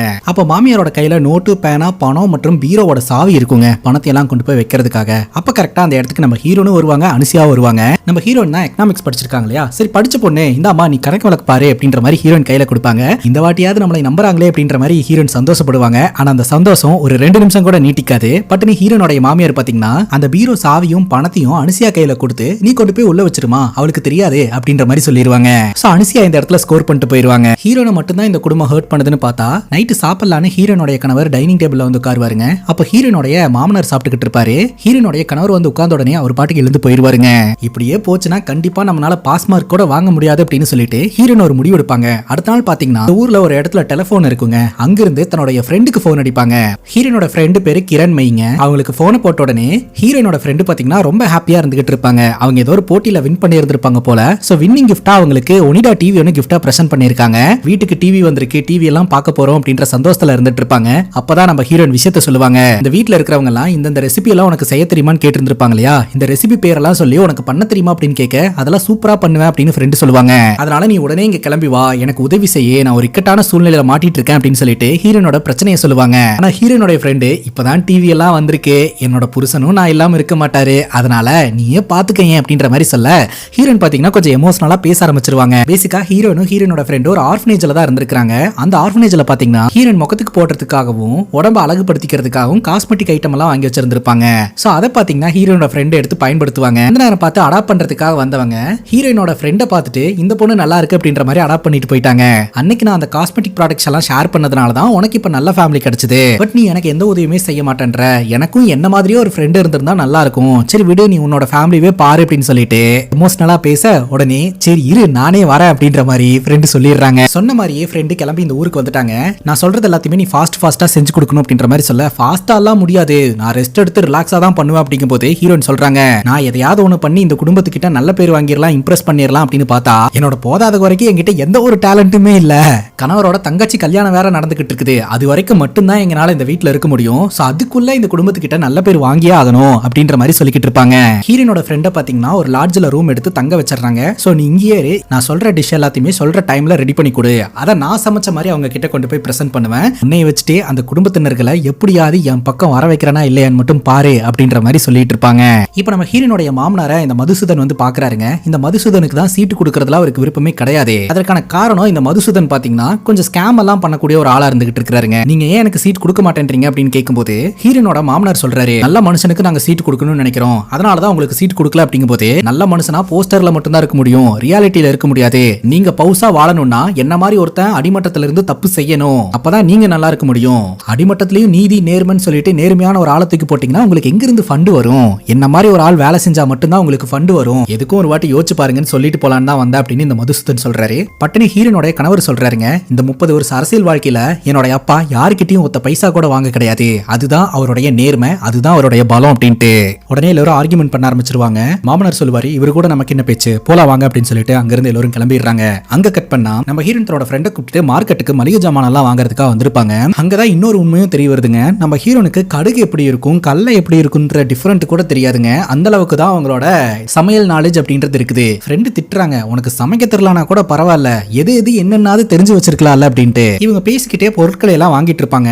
அப்ப பாத்தீங்கன்னா இந்த கருணாவுடைய அடியால் வந்து ஹீரோனை அப்படியே ஒளிஞ்சிருந்து பாத்துக்கிட்டு இருக்கிற மாதிரி தெரிய வரும். உடனே ஹீரோயின் சொல்லுவாங்க இங்க இருக்க வேண்டாம் நம்ம போலாம் அப்படின்னு சொல்லிட்டு இவங்க போயிட்டு இருக்கும் போதே அவன் ஃபாலோ பண்ணிட்டே வந்துகிட்டு இருப்பான். பேசிக்கா இவங்க என்ன நினைச்சுப்பாங்கன்னா இவன் ஒரு திருட்டு பைய போல இவங்க கிட்ட இருந்து ஏதாவது ஒரு பொருளை திருடிட்டு போறதுக்காக தான் ஃபாலோ பண்ணிட்டு வந்துட்டு இருக்கான் அப்படின்ட்டு ஒரு கட்டத்துக்கு மேல நம்ம ஹீரோயின் பாத்தீங்கன்னா அவங்க கிட்ட போயிட்டு யாரா நீ எதுக்கு ஃபாலோ பண்ணிட்டு வந்துட்டு இருக்க அப்படின்ற மாதிரி கேட்க நான் ஒன்னும் நான் ஃபாலோ பண்ணிட்டுலாம் வர கிடையாது, இதுக்கு முன்னாடி உன்னை எங்கேயோ பார்த்த மாதிரி இருக்குது, உன் பேரு ஜான்சி தானே அப்படின்னு சொல்ல ஹீரோனுடைய முகமே அப்படியே மாறுதுங்க. அவனை பார்த்து ஹீரோயின் சொல்றாங்க இன்னொரு வாட்டி மாவனை என்ன ஃபாலோ பண்ணிட்டு வரதை நான் பார்த்தேன்னு வையன் வெட்டி பொலி ஓட்டுருவேன் கொய்யால, கிளம்புறா முத அப்படின்ற மாதிரி மிரட்ட அவன் பயந்து ஓடிடுவான். ரெண்டு பார்த்துட்டு என்னடி ஃபாலோ பண்ணிட்டு வந்தவனை மிரட்டி துரத்தி விட்டுட்ட, அவன் ஏதாவது ஆளை கூட்டு வந்தானா பெரிய பிரச்சனை ஆயிருமே அப்படின்ற மாதிரி சொல்ல ஹீரோவா இருந்தாலும் ஹவுஸ் ஒய்ஃபா இருந்தாலும் டயலாக்ல பவர் இருந்ததுன்னா யாரா இருந்தாலும் பயந்து ஓடத்தான் செய்வாங்க, பாத்துக்கலாம் வா அப்படின்னு சொல்லிட்டு அந்த இடத்துல இருந்து கிளம்பிடுறாங்க. ராத்திரி எல்லாரும் தூங்கிட்டு இருக்கும் போது நம்ம ஹீரோயின் பாத்தீங்கன்னா வீட்டுல இருக்கக்கூடிய டெலிபோனையே பயன்படுத்தி ஒரு ஆண்டிக்கு போனை போட்டு இந்த கருணா இன்னும் ஜெயில இருக்கானா அப்படின்ற மாதிரி கேட்க ஆமா அவன் இன்னும் ஜெயில தான் இருக்கிறான், அவன் வாங்கின கேஸுக்கெல்லாம் இப்போதைக்கு அவனுக்கு விடுதலை கிடைக்காதே, நீ அவனை பத்தி கேட்கிற அப்படிங்கும் போது இல்ல சும்மா தான் கேட்ட அப்படிங்கும் போது உண்மையை சொல்லு அப்படின்னு அந்த ஆண்டி கேட்கறாங்க. அவங்க பேசிக்கிட்டு இருக்கும் போதே அந்த அனுசியா பின்னாடி வரது ஹீரோனுக்கு தெரிஞ்சிரும். பட்டுன்னு போனை கட் பண்ணிடுவாங்க. ரெண்டு வாட்டி பாத்தீங்கன்னா அந்த ரிசீவரை வச்சு எடுப்பாங்க. மேபி அனுசியா அந்த டெலிபோன் எடுத்து ரீடைல் பண்ணாங்கன்னா தெரியக்கூடாது அப்படின்றதுக்காக கூட இருக்கலாம். பட்டுன்னு அனுசியா ஹீரோன் கிட்ட இங்க என்ன பண்ணிட்டு இருக்க அப்படின்னு கேட்கும்போது தண்ணி குடிக்கலான்னு வந்தா அப்படிங்கும் போது அதான் உன் ரூம்ல பானையில தண்ணி இருக்கே அப்படிங்கும் போது தண்ணி காலி ஆயிடுச்சு அப்படின்னு சொல்லுவாங்க. நான் தானே தண்ணியை ஃபில் பண்ணிட்டு வந்தேன் அப்படிங்கும் போது ரொம்ப ஹீட்டா இருக்கிறதுனால நான் நிறைய குடிச்சிட்டேன் அப்படின்னு சொல்லிட்டு அந்த இடத்த விட்டு கிளம்புறாங்க. இவளோட நடவடிக்கையே ஒன்னும் சரியில்லையே அப்படின்னு சொல்லிட்டு அனுசியாக்கு ஹீரோயின் மேல டவுட் வர ஆரம்பிக்குதுங்க. அடுத்த நாள் காலையில நம்ம ஹீரோயின் பாத்தீங்கன்னா கணவரோட தங்கச்சி கிட்ட என் கணவர் எங்க அப்படின்னு கேட்கும்போது அவர் டிஃபனை மறந்துட்டே ஹாஸ்பிட்டலுக்கு போயிட்டாரு அப்படின்ற மாதிரி சொல்ல இப்போ நம்ம ஹீரோயின் பாத்தீங்கன்னா சாப்பாடு எடுத்துட்டு தன்னோட கணவரை பாக்குறதுக்காக போறாங்க. வேணும் தான் கணவர் சாப்பாடு மறந்துட்டு போயிருக்காரு, ஏன்னா இந்த சாக்குல மனைவி கிட்ட பேசலாம் அப்படின்ட்டு மனைவி கேக்குறாங்க நம்மளே ஊருக்கு வந்திருக்கிறோம், நீ எதுக்கு இந்த ஹாஸ்பிட்டல் சேவைன்னு சொல்லிட்டு இதெல்லாம் பாத்துக்கிட்டு இருக்க அப்படின்ட்டு அதுக்கு கணவர் சொல்றாரு சொல்றாரு, இந்த ஊர்ல டாக்டர்ஸ் இருக்காங்க, ஆனா ஸ்பெஷலிஸ்டா யாரும் கிடையாது. ஊருக்கு வந்திருக்கிறோம், இங்க இருக்கிற நாள் இங்க இருக்கிற மக்களுக்கு ஏதாவது சேவை செய்யலாம் அப்படின்னு சொல்லிட்டு தான் இதை பண்ணிட்டு இருக்கேன் அப்படின்ற மாதிரி இவர் சொல்லிக்கிட்டு இருப்பாருங்க. கருணை உள்ளம் பொங்குது அப்படின்ற மாதிரி ஹீரோயின் கணவரை கலாய்ச்சிட்டு தான் இருப்பாங்க. நீ எதுவும் கவலைப்படாத, குடும்பத்தினர்களுக்கு என்ன பிடிக்கும், நாளையில இருந்து எல்லாமே மாறும், நீ வேணா பாரு அப்படின்ற மாதிரி சொல்லிட்டு ஹீரோயின் கிளம்புவாங்க. ஹீரோயின் தான் பிளானோட இருக்காங்களே. சொன்ன மாதிரியே பாத்தீங்கன்னா இந்த குடும்பத்தினர்கள் எதிர்பார்த்த மாதிரியே எல்லாருக்கும் பிடிச்ச மாதிரியே சாப்பாடு, கறி, மீன், ரசம் அப்படின்னு சொல்லிட்டு அந்த டைனிங் டேபிளையே நிறைச்சு வச்சிருப்பாங்க. குடும்பத்தினர்கள் எல்லாருமே பார்த்துட்டு இந்த அனுசியா எதுக்காக இவ்வளவு சமைச்சு வச்சிருக்கா அப்படின்ற மாதிரி பாத்துக்கிட்டு இருப்பாங்க. பார்த்தா அந்த இடத்துக்கு அனுசியா வருவாங்க. அனுசியா கிட்ட எதுக்குமா நீ இவ்வளவு சமைச்சு வச்சிருக்க அப்படின்னு கேட்கும்போது நான் சமைக்கல அப்படின்ற மாதிரி அனுசியா சொல்லுவாங்க. அனுசியா எழுந்திருக்கிறதுக்கு முன்னாடியே நம்ம ஹீரோயின் இதெல்லாம் பண்ணி வச்சுட்டாங்க. நம்ம ஹீரோயின் நான் தான் இதை பண்ண அப்படிங்கும் போது வாசனை தூக்குது அப்படின்ற மாதிரி சொல்லிட்டு எல்லாருமே புகழ ஆரம்பிச்சிருவாங்க. ஹீரோனுக்கு ஒரே குஜாலா இருக்கும். உண்மை என்னன்னா நம்ம ஹீரோயின் பாத்தீங்கன்னா நேத்தே ஃப்ரெண்டு கிட்ட அதிகாலையில என்னென்னலாம் சமைக்கணும் அப்படின்ற லிஸ்ட்டை போட்டு கொடுத்துட்டாங்க. ஃப்ரெண்டும் பாத்தீங்கன்னா காலையில நேரமாவே சமைச்சு எடுத்துட்டு வந்து கொடுத்துட்டாங்க. நம்ம ஹீரோயின் பாத்தீங்கன்னா ஜம்முன்னு எல்லாத்தையும் பாத்திரத்துல மாத்தி சர்வ் பண்ற மாதிரி வச்சுட்டாங்க. அதுக்கப்புறம் அடுத்தடுத்து நம்ம ஹீரோயின் இந்த குடும்பத்தினர்கள் கிட்ட ஸ்கோர் பண்ணிக்கிட்டே இருப்பாங்க. எதெல்லாம் ஹீரோனுக்கு வராது அப்படின்னு மட்டம் தட்டிட்டு இருந்தாங்களோ அது எல்லாத்தையுமே பண்ணி காட்டுறாங்க. பட் இந்த ஒவ்வொரு விஷயத்துக்கு பின்னாடியும் ஹீரோனுடைய ஃப்ரெண்டு தான் பேக்ரவுண்ட் சப்போர்ட்டா இருந்துட்டு இருப்பாங்க. அதே சமயம் அப்பா சாப்பிட்டுட்டு இருக்கும்போது டைனிங் டேபிள்ல கணவர் போய் உட்கார்ந்தா அப்பா கோச்சிட்டு எந்திரிச்சு போயிடுறாரு இல்லையா. சோ இந்த வாட்டி அப்பா சாப்பிட்டுட்டு இருக்கும்போது டேபிள் மேல கொண்டு போய் பிபி டேப்லெட்டை வச்சு அப்பாக்கு இருக்கக்கூடிய பிபிக்கு இந்த டேப்லெட்டை சாப்பிட்டா உடனே கேட்கும், சாப்பிட சொல்லிருங்க அப்படின்னு சொல்லிட்டு ஒரு ரூம்குள்ள போயிருவாரு. மகன் நகர்ந்த உடனே பாத்தீங்கன்னா அப்பா அந்த டேப்லெட் எடுத்துப்பாரு. ஒரு பக்கம் குடும்பத்தினர்கள் கிட்ட நம்ம ஹீரோயின் ஸ்கோர் பண்ணிக்கிட்டு இருப்பாங்க. இன்னொரு பக்கம் அப்பாக்கும் பாத்தீங்கன்னா ஹீரோனோட கணவரை கொஞ்சம் கொஞ்சமா பிடிக்க ஆரம்பிக்குது. ராத்திரி நம்ம ஹீரோனோட கணவரும் பெட்டுக்கு வருவாங்க. அப்ப கணவர் கேட்பாரு, சமையல், கோலம், நீ வீட்டுல பண்ற ஆக்டிவிட்டிஸ்க்கு பின்னாடி ஏதோ ஒரு ஸ்கேம் இருக்குமோன்னு தோணுதே அப்படிங்கும் போது அப்படியா, முடிஞ்சா கண்டுபிடி அப்படின்ற மாதிரி ஹீரோயின் சொல்லிடுவாங்க. ஹீரோனுக்கு இதெல்லாம் வராது அப்படின்னு ஹீரோனோட கணவருக்கு நல்லாவே தெரியுங்க. அங்க கட் பண்ணா ஜெயில காட்டுறாங்க. ஜெயில இருக்கக்கூடிய கருணா பாத்தீங்கன்னா அவனோட இன்ஃபுளுன்ஸை பயன்படுத்தி வெளியில இருக்கக்கூடிய அடியாள் கிட்ட பேசுறாங்க. இந்த அடியாள் என்ன சொல்றானா, நீங்க சொன்ன மாதிரியே அவளை ஃபாலோ பண்ணிட்டு போனேன். அவளை பார்த்தா ஜான்சி மாதிரியும் இருக்குது, ஜான்சி இல்லாத மாதிரியும் இருக்கு. நம்ம பார்த்த ஜான்சி வேற மாதிரி இருந்தா, ஆனா இப்போ இவ புடவையெல்லாம் கட்டிக்கிட்டு ஏதோ ஒரு குடும்ப பொண்ணு மாதிரி இருக்கிறா, ரொம்ப கன்ஃபியூஸா இருக்குது அப்படின்ற மாதிரி சொல்ல, இதுக்கு முன்னாடி ஏதாவது சம்பவம் பண்ணிருக்கியா அப்படின்ற மாதிரி இந்த கருணா கேக்குறாருங்க. சொல்றான் பண்ணிருக்கேன் அப்படின்னு சொல்லிட்டு, அப்போ ஒண்ணு பண்ணு, மார்க்கெட்ல போய் ஒரு பெரிய அருவாளை வாங்கிக்கோ, ஜான்சியோட கதையை முடிச்சிரு அப்படின்ற மாதிரி சொல்ல, சப்போஸ் அவ ஜான்சி இல்லனா என்ன பண்றதுனே அப்படின்ற மாதிரி கேட்க இந்த கருணா சொல்றான், சப்போஸ் அவ ஜான்சியா இல்லனா அவ செத்துருவா, அதுவே ஜான்சியா இருந்தானா நீ செத்துருவ அப்படின்ற மாதிரி சொல்லிட்டு போனை கட் பண்றாருங்க. இவனுக்கு ஒரு மாதிரி ஈகோவை கிளாஷ் பண்ண மாதிரி ஆயிருது. ஒரு கை பாத்திரலான்னு சொல்லி முடிவு எடுத்துறான். அங்க கட் பண்ணா பத்திரிகைக்கு வந்து மஞ்சள் தடவுறது அப்படின்னு சொல்லிட்டு இந்த ஆக்டிவிட்டில எல்லாம் குடும்பத்தினர்கள் ஈடுபட்டுக்கிட்டு இருப்பாங்க. அப்ப பாட்டி பாத்தீங்கன்னா நான் ரொம்ப நாளாவே கோயிலுக்கு போகணும், அங்க வேண்டுதல் இருக்குன்னு சொல்லிக்கிட்டு இருக்கேன், யாராவது என்ன கூட்டிட்டு போறீங்களா அப்படின்ற மாதிரி கேட்பாங்க. சோ எல்லாருமே ஒரு ஒரு வேலையில பிஸியா இருக்கிறதுனால போறதுக்கு நேரம் இல்லை அப்படிங்கும் போது வீட்டுல இருக்கக்கூடிய ராஜன்றவரு, நீங்க எதுக்கு கவலைப்படுறீங்க, நான் உங்களை எல்லாம் கூட்டிட்டு போயிட்டு வரேன் வாங்க அப்படின்னு சொல்லிட்டு கார் எடுத்துட்டு வீட்டு பெண்களை எல்லாம் கூட்டிட்டு போறாருங்க. கூட நம்ம ஹீரோனும் போறாங்க. அந்த கோவில் எங்க இருக்கு அப்படின்னு பாத்தீங்கன்னா பக்கத்து ஊர்ல இருக்குதுங்க. சோ அந்த பக்கத்து ஊர்ல இருக்கக்கூடிய கோயிலுக்கு போகும்போது அந்த பக்கத்து ஊருக்காரனுங்க கவனிக்க ஆரம்பிக்கிறானுங்க. இந்த ஊர்க்காரங்களுக்கும் ஹீரோனோட குடும்பத்தினர்களுக்கும் ப்ராப்ளம் இருக்கும் போலங்க. இந்த ராஜுவை அட்டாக் பண்ணலாம்னு முடிவு எடுக்கிறானுங்க. ஆனா கூட பெண்கள் இருக்கிறதுனால என்ன பண்றதுன்னு யோசிக்க, அவங்க இருந்தா என்ன, நம்ம அட்டாக் பண்ணலாம் அப்படின்னு சொல்லிட்டு எல்லாரும் சுத்தி வளைக்க ஆரம்பிக்கிறாங்க. கோயிலுக்குள்ள இவங்க போய் நிம்மதியா பிரேயர் பண்ணிட்டு இருக்கும்போது ஆளுங்க எல்லாம் ஃபாலோ பண்ணிட்டு இருக்காங்க அப்படின்னு சொல்லிட்டு ஹீரோயினால சென்ஸ் பண்ண முடியுது. அவங்க யாரு எதற்காக ஃபாலோ பண்ணிட்டு இருக்காங்க அப்படின்னு ஹீரோனுக்கு தெரியல. இருந்தாலும் இந்த இடம் சேஃப் இல்ல அப்படின்ற மாதிரி ஹீரோயினால உணர முடியுது. அவசர அவசரமா எல்லாரும் போலாம் அப்படின்னு சொல்லிட்டு வெளியில கூட்டிட்டு வந்துடுறாங்க. பார்த்தா அடியாட்கள் அட்டாக் பண்ண ஆரம்பிக்கிறாங்க. பார்த்தா நம்ம ஹீரோயின் ராஜுவை பாத்தீங்கன்னா பக்கத்துல உட்கார வச்சுட்டு ஹீரோயின் காரை எடுத்து ரொம்ப வேகமா ஓட்ட ஆரம்பிக்கிறாங்க. எல்லாருமே பயங்கர அதிர்ச்சியோட பாக்குறாங்க, இவ காரெல்லாம் ஓட்டுவாளா அப்படின்னு சொல்லிட்டு. பார்த்தா இந்த அடியாட்கள் அட்டாக் பண்றதுக்காக துரத்திட்டே வந்துட்டு இருப்பாங்க. அப்ப நம்ம ஹீரோயின் பாத்தீங்கன்னா அவங்களோட திறமையால அந்த அடியாட்களை எல்லாம் பறக்க விட்டுக்கிட்டு இருப்பாங்க. கோயில்ல பிரசாதம் வாங்கின தேங்காய் எல்லாம் இருக்கு இல்லையா, அதை துணியில கட்டுங்க, நான் சொல்லும் போது வெளியில வீசுங்க அப்படின்னு சொல்ல கரெக்டா டூ வீலர்ல ரெண்டு பக்கம் வரானுங்க. ரெண்டு பெண்கள் அந்த தேங்காயை வீசுறாங்க. அடிச்சவனுங்க கீழே விழுந்துடுறாங்க. பலதரப்பட்ட போராட்டத்துக்கு அப்புறம் நம்ம ஹீரோயின் இந்த பெண்களை காப்பாத்தி சேஃபா கூட்டிட்டு வராங்க. அங்க கட் பண்ணா நம்ம அனுஷியா இருக்காங்க இல்லையா, இவங்க எல்லாம் கோயிலுக்கு போயிருக்காங்க. கோயிலுக்கு போயிட்டு வரதுக்குள்ள பல வெரைட்டி டிஷஸ் செஞ்சு எல்லாருக்கும் பரிமாறி நான் ஸ்கோர் பண்ண போறேன் அப்படின்ற மாதிரி வீட்டுல தடல் புடலா விருந்து ஏற்பாடு பண்ணிட்டு இருப்பாங்க. ஆனா இந்த பெண்கள் எல்லாருமே பாத்தீங்கன்னா நம்ம ஹீரோனை பார்த்து, நல்ல வேலை இவ இருந்ததுனால நம்ம தப்பிச்சோம், இல்லாட்டி நம்ம நிலைமையெல்லாம் என்ன இருக்குமோ அப்படின்னு சொல்லிட்டு ஹீரோனை புகழ்ந்து பேச ஆரம்பிச்சிருவாங்க.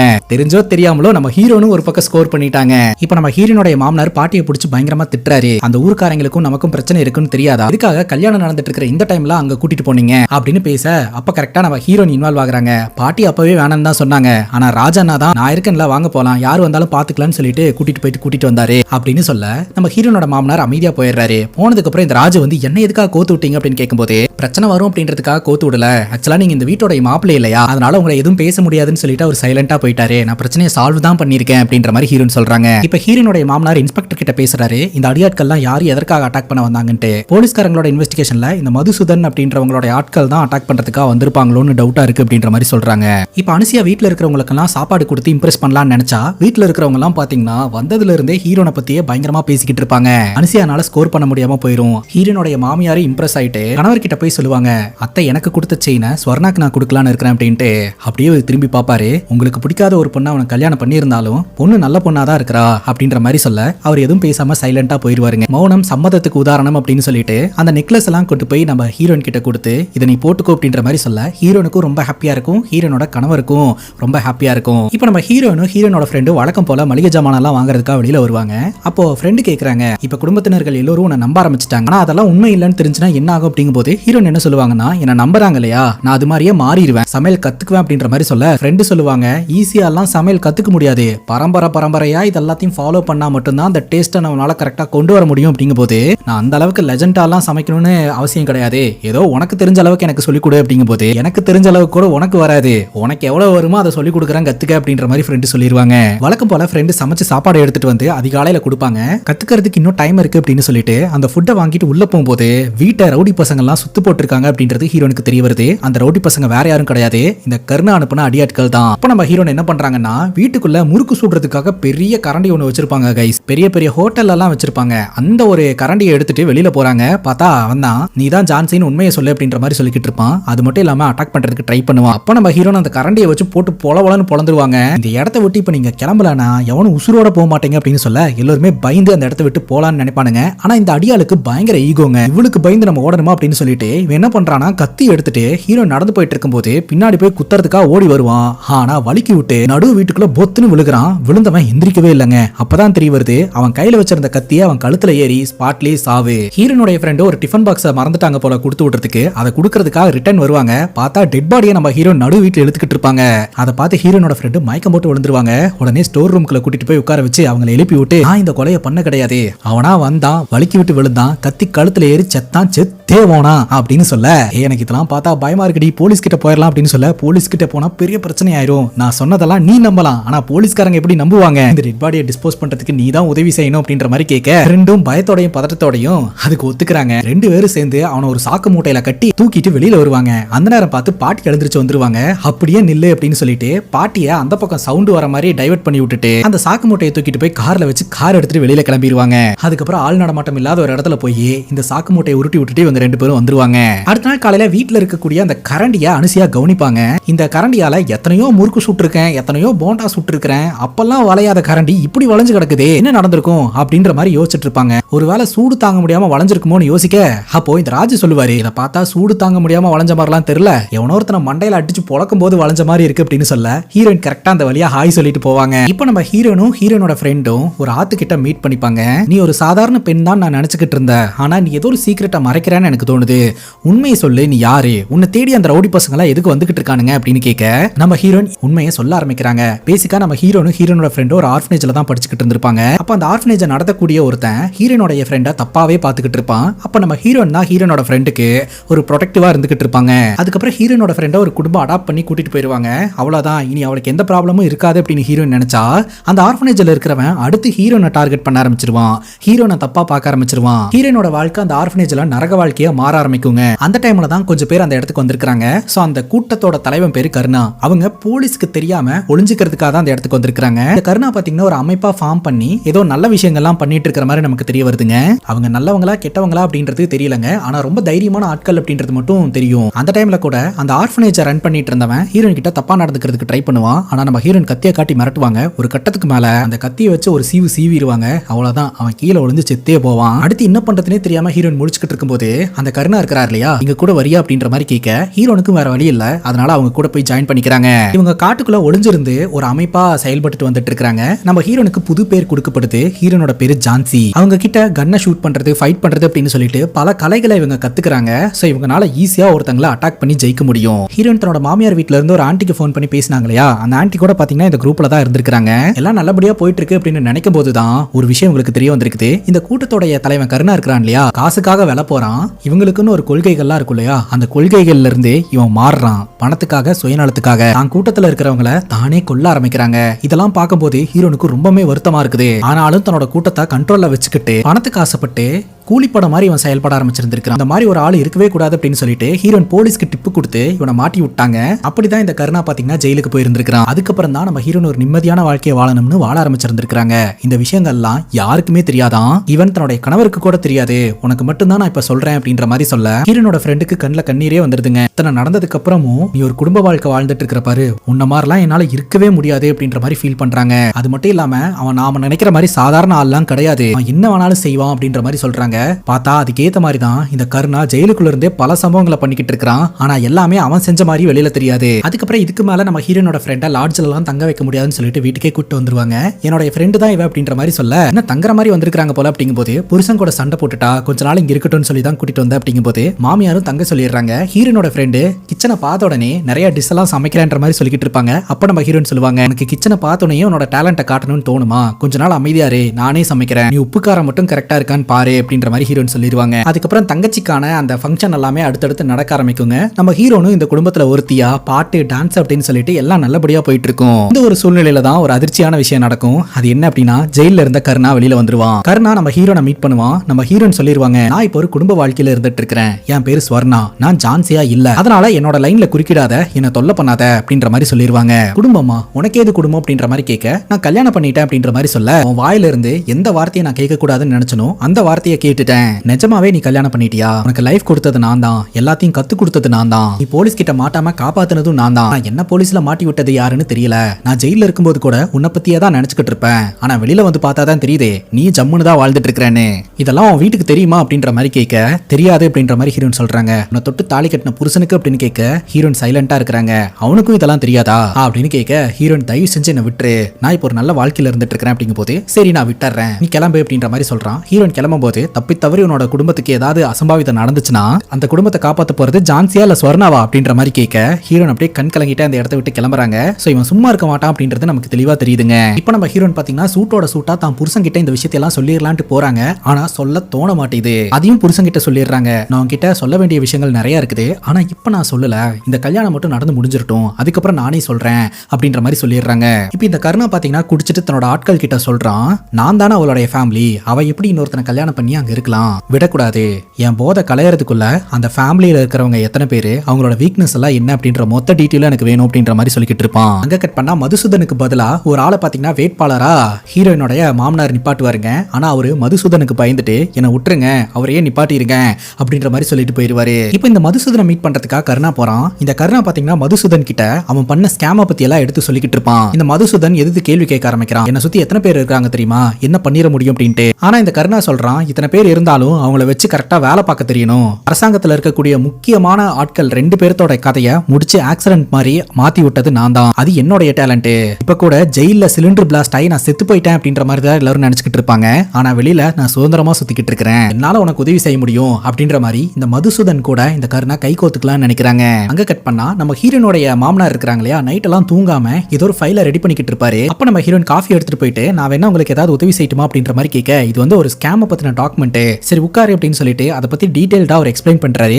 அதுக்கேற்ற மாதிரி நம்ம ஹீரோனும் ஃபைலை ரெடி பண்றாங்க. மாமனார் சிஎம் வராரு அப்படின்னு சொல்லிட்டு மீட்டிங் அட்டென்ட் பண்றதுக்காக போயிடுறாரு. கணவர் அவரோட டியூட்டிக்கு போயிடுறாரு. சோ வீட்ல இருக்கிறவங்க ஒவ்வொருத்தவங்க ஒரு வேலையா போயிருந்திருப்பாங்க. இப்போ நம்ம ஹீரோன் வீட்டு வாசல்ல பார்த்தா ஒரு டிராயிங் ஒன்று வரைஞ்சிருக்குங்க. சோ இந்த அடையாள குறி இருந்தது அப்படின்னா அந்த வீட்ல ஒரு தலை உருள போகுது அப்படின்றது அர்த்தங்க. சோ இதுதான் பாத்தீங்கன்னா இந்த கருணாவுடைய பேட்டர்ன். இந்த பேட்டர்னை பார்த்த நம்ம ஹீரோயின் பாத்தீங்கன்னா இந்த குடும்பத்துல ஒருத்தங்களுக்கு ஆபத்து அப்படின்னு சொல்லிட்டு நான் மீன் வாங்கிட்டு வந்துடுறேன் சமைக்கிறதுக்குன்னு போய் சொல்லிட்டு வீட்டை விட்டு வெளியில வருவாங்க. அப்ப அனுசியா பாத்தீங்கன்னா நானும் கூட வரேன் அப்படின்ற மாதிரி சொல்லிட்டு 2 பேரும் வருவாங்க. நம்ம ஹீரோயின் மீன் வாங்க போறேன்னு சொல்லிட்டு கணவரோட ஆபீஸ் பக்கம் போயிட்டு இருப்பாங்க. டக்குனு ஹீரோனுக்கு யோசனை தோணும், இந்த குடும்பத்துல பெரிய மனுஷனா நம்ம மாமனார் தான், நம்ம மாமனாருக்கு ஏதாவது ஒண்ணுனா இந்த குடும்பமே இடிஞ்சு போயிடும், அதனால கண்டிப்பா மாமனார் தான் டார்கெட் பண்ணுவான் அப்படின்னு சொல்லிட்டு மாமனார் இருக்கக்கூடிய இடத்தை நோக்கி இவங்க போக ஆரம்பிக்கிறாங்க. இந்த அனுசியா எங்க போயிட்டு இருக்க, மீன் கடை அங்க இருக்குது அப்படின்ற மாதிரி சொல்ல பட்டுன்னு ஹீரோன் வண்டியை நிப்பாட்டி, பாரு எனக்கு மீன் வாங்கவும் தெரியாது மீன் சமைக்கவும் தெரியாது, எல்லாம் மொத ஒரு ஆட்டோ பிடிச்சி வீடு போய் சேரு அப்படின்ற மாதிரி திட்டிட்டு அந்த அரசியல் மீட்டிங் நடக்கக்கூடிய இடத்துக்கு வருவாங்க.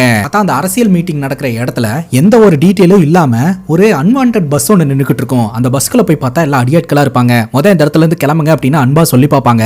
இவனுக்கு கேட்கற மாதிரி இல்ல. அதுக்கப்புறம் அந்த பஸ்ஸுக்குள்ளேயே வச்சு அவனுல போட்டு பொலன்னு எடுத்துருவாங்க. நம்ம ஹீரோனோட மாமனாருக்கு வர வேண்டிய ஆபத்தை எப்படியோ தடுத்து நிப்பாட்டிடுவாங்க. இங்க கட் பண்ணா இந்த கருணா அவனோட அடியாட்கள் கிட்ட சொல்லிக்கிட்டு இருப்பாங்க, ஆக்சுவலா இந்த மதுசூதன் கூட கை கோத்துக்கிட்டு மதுசூதனுக்காக குடும்பத்துக்காகலாம் இவன் வேலை பார்க்கலையா, ஸ்வர்ணாவா இருக்கக்கூடிய நம்ம ஹீரோனை ஜான்சியா மாத்துறதுக்கான ஏற்பாடு தான் இவன் பண்ணிக்கிட்டு இருக்கானா. அதற்கான வேலை நல்லபடியா தான் நடந்துகிட்டு இருக்குது. அவளும் தண்ணியிலேயே மறந்து எல்லாத்திட்டையும் சண்டையெல்லாம் போட ஆரம்பிக்கிறா அப்படின்ற மாதிரி இவர் சொல்லிக்கிட்டு இருப்பாருங்க. இந்த மதுசூதன் பாத்தீங்கன்னா அவனுடைய ஸ்கேம் எல்லாம் வெளியில வந்துரும் அப்படின்ற பயத்துல இந்த கருணாவை மீட் பண்றான். அந்த குடும்பத்தை ஒண்ணுமே இல்லாம அழிச்சிரு, உனக்கு என்ன வேணுமோ எல்லாத்தையும் நான் பண்ணி தரேன் அப்படின்ற மாதிரி சொல்ல இந்த கருணா சொல்றான், பண்ணலாம், இப்ப பண்ண வேண்டாம், அதுக்கான டைம் வரும், நானே சொல்றேன் அப்படின்ற மாதிரி சொல்றான். இப்ப இந்த அனுசியாக்கு டவுட் வந்துருச்சு இல்லையா, இந்த சொர்ணா என்ன ஒண்ணு பண்ணிட்டு இருக்கா, மீன் வாங்க போற இடத்துல ரொம்ப கோவமா நடந்துக்கிட்டா, ஏதோ ஒரு விஷயத்த மறைக்கிறான்னு நினைக்கிறேன் அப்படின்னு சொல்லிட்டு ஹீரோனோட பெஸ்ட் ஃப்ரெண்டா அடைச்சு வச்சு கேள்விகள்லாம் கேட்பாங்க. ஹீரோனோட பெஸ்ட் ஃப்ரெண்டு இவங்களுக்கு உண்மையெல்லாம் தெரிஞ்சு போச்சு போலன்னு லைட்டா உளருவாங்க. அதுக்கப்புறம் அவங்களுக்கு தெரியல, போட்டு வாங்குறாங்கன்னு தெரிஞ்சுட்டு சமாளிச்சிருவாங்க. இப்ப வீட்டுல அந்த திருமணத்துக்கான ஏற்பாடெல்லாம் ஒரு பக்கம் நடந்துகிட்டு இருக்க அந்த நேரம் பார்த்து இந்த கருணா நேரடியா வீட்டுக்கே வந்துருவான். ஹீரோனோட மாமனார் கிட்ட நான் ஸ்வர்ணாவோட அங்கிள் அப்படின்னு இன்ட்ரோ கொடுத்துட்டு உள்ள வருவான். ஹீரோனுக்கு திக்கு திக்குன்னு இருக்கும், அடுத்து இவன் என்னெல்லாம் செய்ய காத்திருக்கானோ அப்படின்ட்டு. அதுக்கேத்த மாதிரியே பாத்தீங்கன்னா ஜான்சின்னு சொல்லி கூப்பிடுறது, அங்க எல்லாரும் முன்னாடியுமே பாத்தீங்கன்னா நம்ம ஹீரோன் கிட்ட வேலை வாங்குறது, ஹீரோனை பயன்படுத்துற மாதிரியும் அந்த ஃபங்க்ஷனை ஸ்பாயில் பண்ற மாதிரியும் ஏதாவது ஒன்று பண்ணிக்கிட்டே இருப்பான். தனிப்பட்ட முறையில பேசணும் அப்படின்ற மாதிரி சொல்றான். உன்னை என்ன மாதிரியான ஒரு ஆளா நான் ரெடி பண்ணி வச்சிருக்கேன், ஆனா நீங்க என்ன பண்ணிக்கிட்டு இருக்க, சாம்பார் ஊத்திக்கிட்டு பேன் பார்த்துக்கிட்டு குழந்தைங்களுக்கு கழுவி விட்டுக்கிட்டு இருக்க, உன்னையும் குடும்பத்தையும் போட்டு தள்ளிடலாம் அப்படின்ற ஒரு ஐடியால தான் இருந்தேன். ஆனா உனக்கு கடைசியா ஒரு வாய்ப்பு தரேன், இந்த கல்யாணம் முடிஞ்சதுக்கு அப்புறம் என்கிட்ட வந்துரு, நீ வரலனா என்னால என்ன வேணாலும் பண்ண முடியும்னு உனக்கே தெரியும் அப்படின்ற மாதிரி சொல்ல ஹீரோன் சைலண்டா அந்த இடத்த விட்டு கிளம்பி போயிடுறாங்க. ஆனா ஹீரோன் என்ன பண்ணுவாங்கன்னா ராத்திரி தன்னோட கணவர்கிட்ட இந்த உண்மைகள் எல்லாத்தையுமே சொல்லிடுவாங்க. என்னோட கடந்த காலத்தை பத்தி உங்களுக்கு தெரிஞ்சதுன்னா என்ன வெறுத்துருவீங்களோன்ற பயம் வந்துருச்சு, அதனாலதான் சொல்லல அப்படின்ற மாதிரி சொல்ல, என்னோட கடந்த காலத்தை பத்தி எனக்கு கவலை கிடையாது, பட் இதெல்லாம் சொல்லாம மறைச்ச பாத்தியா, அதுதான் எனக்கு ஹர்ட் ஆகுது அப்படின்ற மாதிரி சொல்லிட்டு அவர் அந்த இடத்துல இருந்து கிளம்பிடுவாரு. அதுக்கப்புறம் கணவரே நம்ம ஹீரோயின் கிட்ட இந்த கர்ணன் என்ன பண்ணலாம் அப்படின்ற மாதிரி கேட்க ஹீரோயின் ஸ்மைல் பண்றாங்க. அவர் சொல்றாரு, இங்க பாரு, எனக்கு கோவமெல்லாம் குறையல, கோவம் அப்படியே தான் இருக்குது, ஆனா இவனுக்கு ஒரு முடிவை ஃபர்ஸ்ட் கட்டணும் அப்படின்ற மாதிரி சொல்ல ஹீரோயின் யோசிக்கிறாங்க. அப்ப கணவர் சொல்றாரு, அப்பா கிட்ட சொல்லிடலாம், அப்பாக்கு நிறைய பெரிய மனுஷங்களை தெரியும், இல்ல போலீஸ் கிட்ட சொல்லிடலாம் அப்படிங்கும் போது ஆல்ரெடி நான் போலீஸ் கிட்ட சொல்லியாச்சு அப்படின்ற மாதிரி ஹீரோயின் சொல்றாங்க. பேசிக்கா சரத் இருக்கிறார் இல்லையா, நம்ம ஹீரோடைய பிரதரே, அவர் தான் போலீஸ் ஆபீசர், அவர்கிட்ட எல்லாத்தையுமே சொல்லிட்டாங்க. சரி இவனை எப்படி பிடிக்கிறது அப்படின்ற மாதிரி கேட்க அப்பதான் நம்ம ஹீரோயின் என்கிட்ட ஒரு ஐடியா இருக்குது, ஜெயில அவன் செத்து போயிட்டான் அப்படின்னு போய் சொல்லிட்டு தானே வெளியில சுத்திக்கிட்டு இருக்கான், இந்த கல்யாண ஃபங்க்ஷன்ல கண்டிப்பா போட்டோகிராஃபர்ஸ் அங்கேயும் இங்கேயும் போட்டோ எடுத்துட்டு இருப்பாங்க, சோ கண்டிப்பா அவன் அங்க வருவான், வந்தானா போட்டோ எடுங்க அப்படின்ற மாதிரி சொல்லி வச்சிருந்திருப்பாங்க. சோ நினைச்ச மாதிரியே பாத்தீங்கன்னா இந்த கருணா அங்க வந்து பல விஷயங்களை பண்ணிட்டு போனான் இல்லையா, அது எல்லாத்தையுமே இவங்க போட்டோவா எடுத்து வச்சு உயரதிகாரி கிட்ட இன்ஃபார்ம் பண்ணிடுவாங்க. செத்து போயிட்டு தான் சொல்லப்பட்ட கருணா இன்னும் உயிரோட தான் இருக்கிறான் அப்படின்ட்டு. இப்போ நம்ம ஹீரோயின் சொல்றாங்க, நான் வந்து எல்லாத்தையும் செட் பண்ணிட்டேன், ஆனா நான் இங்க இருக்கிறதுனால தான் இந்த குடும்பத்துக்கு ஆபத்து, அதனால நான் இங்கிருந்து போயிடுறேன் அப்படின்ற மாதிரி சொல்ல, இவ்வளவு நாள் எதுக்காக என் குடும்பத்துக்காக இதை பண்ண அப்படிங்கும் போது இது நீங்க என் குடும்பம் நீ சொல்ற, நம்ம குடும்பம் தானே அப்படின்ற மாதிரி ஹீரோயின் சொல்ல, இப்ப மட்டும் உனக்கு நம்ம குடும்பமா, இங்கேயே எதுனாலும் பாத்துக்கலாம் அப்படின்ற மாதிரி ஹீரோ கொஞ்சம் சப்போர்ட் பண்றாருங்க. பிளான் பண்ணபடி சரத்து மூலமா மூவ் பண்ணி எப்படியோ அவனை கைது பண்ணிடுறாங்க. சோ கைது பண்ணி பாத்தீங்கன்னா அவனை ஜெயிலுக்கு கூட்டு போயிட்டு இருக்காங்க. இன்னொரு பக்கம் ஃபேமிலி முன்னாடி நம்ம ஹீரோயின் நின்று எல்லா உண்மையுமே சொல்றாங்க. அந்த இடத்துல மாமனாரும் இருக்கிறாரு. மாமனார் கேள்வி கேட்கிறாரு, ஏன் இத்தனை நாள் இந்த உண்மையை மறைச்ச அப்படின்ட்டு. உண்மையை சொல்லணும்னா எனக்கு உண்மையை சொல்றதுக்கு தைரியம் வரல, ஒரு பொய் என்னோட வாழ்க்கையில இவ்வளவு அழகான ஒரு குடும்பத்தை கொடுத்திருக்கு, அந்த உண்மை எல்லாத்தையும் உடைச்சிருமோன்னு பயந்துட்டு தான் நான் சொல்லாம இருந்தேன் அப்படின்றாங்க. அது மட்டும் இல்லாம நான் என்ன நியாயப்படுத்தல, இதுதான் உண்மை அப்படின்றத தான் சொல்றேன். நியூஸ் பேப்பர் விளம்பரம் எல்லாம் பார்க்கும்போது மணமகள் தேவை அப்படின்னு போட்டுட்டு பொண்ணுக்கு வந்துட்டு சமைக்க தெரியணும், அழகா இருக்கணும், எல்லாம் தெரிஞ்சிருக்கணும், சிறந்த பெண்மணியா இருக்கணும் அப்படின்ற மாதிரிலாம் போட்டிருப்பாங்க.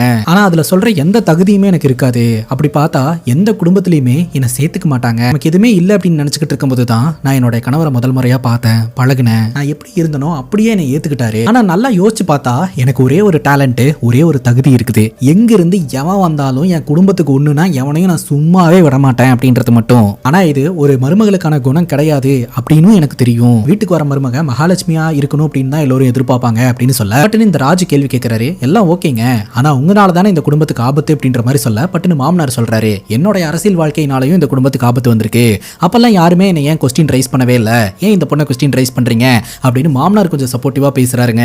ஆபத்து வரதுக்கு முன்னாடி வரைக்கும் இவரை நம்ம குடும்பம் தானே நினைச்சிட்டு இருந்தோம், ஆபத்து வந்ததுக்கு அப்புறம் வெளியில துரத்துறதா அப்படின்னு கேட்க யாருனாலையும் பதிலே சொல்ல முடியாதுங்க. அதே சமயம் மாமனார் நம்ம ஹீரோனை பார்த்து, வீட்டுக்கு வர பொண்ணு மகாலட்சுமியா தான் இருக்கணும்னு அவசியம் கிடையாது, சில சமயங்கள்ல காலியா கூட இருக்கலாம் அப்படின்ட்டு பேசிட்டு இருக்கும் போதே பட்டுன்னு பவர் கட் ஆகுதுங்க. இந்த குடும்பத்தினர்கள் எல்லாரும் நம்ம ஹீரோன் கிட்ட வந்து, உன் பேக்ரவுண்ட் என்ன, நீ எவ்வளவு கஷ்டப்பட்டு இந்த இடத்துக்கு வந்திருக்கன்றதெல்லாம் தெரியாம உன்னை கேள்வியா கேட்டு உன்னை ரொம்ப கஷ்டப்படுத்திட்டோம் அப்படின்னு சொல்ல, பரவாயில்ல விடு அப்படின்ற மாதிரி நம்ம ஹீரோன் பேசுவாங்க. அப்பதான் தெரிய வருது பவர் கட் பாத்தீங்கன்னா ஆக்சிடென்ட் எல்லாம் நடக்கல, கருணாவோட அடியாட்கள் தான் இதை பண்ணிருக்காங்கன்ட்டு. இந்த கருணா பாத்தீங்கன்னா தப்பிச்சு இந்த இடத்துக்கு வந்துட்டாங்க, இந்த வீட்டை சுத்து போட்டாங்க. இப்போ நம்ம ஹீரோன் என்ன பிளான் அப்படின்றத சொல்றாங்க. ஆக்சுவலா கருணா பாத்தீங்கன்னா முதல்ல பயன்படுத்துவான், நம்ம பயந்துட்டோம் அப்படின்னு தெரிஞ்சாதான் நேரடியா அட்டாக் பண்றதுக்காக இறங்குவான். எந்த ஒரு சூழ்நிலையிலுமே நம்ம பயந்துட்டோம் அப்படின்றத காட்டக்கூடாது. எல்லா ஜன்னல் கதவையும் க்ளோஸ் பண்ணுங்க, ஆனா ஒரே ஒரு கதவு மட்டும் ஓப்பன்ல இருக்கணும். அந்த கதவு ஓப்பன்ல இருக்குன்னு உங்களுக்கு தெரியணும், ஏன்னா அந்த வழியை யூஸ் பண்ணும்போது தான் நம்ம ஈஸியா அட்டாக் பண்ண முடியும். குழந்தைங்களை எல்லாம் சேஃபா ஒரு ரூம்குள்ள வச்சுட்டு நம்ம எல்லாருமே கையில கிடைக்கிற ஆயுதங்களை எல்லாம் எடுத்துக்கலாம் அப்படிங்கும் போது, வீட்டுல என்ன ஆயுதம் இருக்கு அப்படின்ற மாதிரி கேட்க, கரண்டி, கத்தி, கடப்பாரை அப்படின்னு என்ன கையில கிடைக்குதோ அது எல்லாத்தையும் எடுத்துக்கோங்க அப்படின்ற மாதிரி சொல்ல எல்லாரும் தயாராகிறாங்க. அதுக்கப்புறம் மிளகாத்தூளை பொட்டனம் கட்டுறது,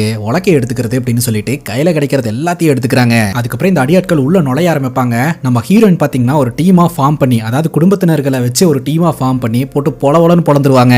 இப்போ நம்ம ஹீரோனுக்கும் இந்த கருணாக்கும் இடையில சண்டை நடக்க ஆரம்பிக்குங்க. அப்ப நம்ம ஹீரோயின் சொல்லுவாங்க, ஒண்ணுமே தெரியாத ஒரு வயதுல ஒரு உதவி செஞ்சுக்கிட்டு நான் தான் கடவுள் அப்படின்னு சொல்லி நீ சொல்றது தான் கரெக்ட் அப்படின்னு நம்ப வச்சு என்ன வளர்த்த. என்னைக்கா இருந்தாலும் சுய அறிவு அப்படின்னு வரும்போது எது சரி எது தப்பு அப்படின்னு சொல்லி மனுஷங்களுக்கு புரியும். சோ எனக்கும் சுய அறிவு வந்தது, எது சரி எது தப்புன்னு தெரிஞ்சது.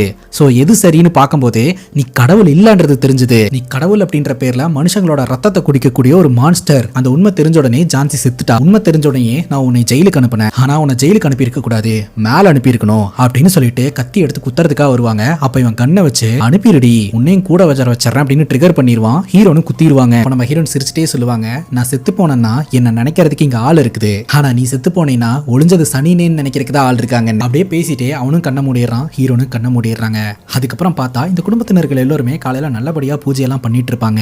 நம்ம ஹீரோயின் பாத்தீங்கன்னா பூஜை பண்றதுக்காக எல்லாத்தையும் எடுத்துட்டு வருவாங்க. ஹீரோனே பாட்டெல்லாம் பாட வைப்பாங்க. அப்பதான் தெரிய வருது நம்ம ஹீரோனை கூட்டிட்டு போய் காப்பாத்திட்டாங்க அப்படின்ட்டு. அதுக்கப்புறம் நம்ம ஹீரோனும் ஹீரோனோட கணவரும் இந்த குடும்பத்துல ஒருத்தங்களாவே இங்கேயே இருந்துடுறாங்க. இதோட இந்த படம் முடியுதுங்க. இந்த படத்தை பத்தி நீங்க என்ன நினைக்கிறீங்க அப்படின்னு உங்களுடைய கருத்தை கமெண்ட் செக்ஷன்ல பதிவு பண்ணுங்க. இதே மாதிரி வேற எதனா படத்தை பத்தி பேசணும் அப்படின்னு நினைச்சாலும் படத்துடைய பேரை கமெண்ட் செக்ஷன்ல சொல்லுங்க. இதே மாதிரி வேற ஒரு நல்ல வீடியோல வந்து சந்திக்கிறேன். Love you guys, take care and cheers.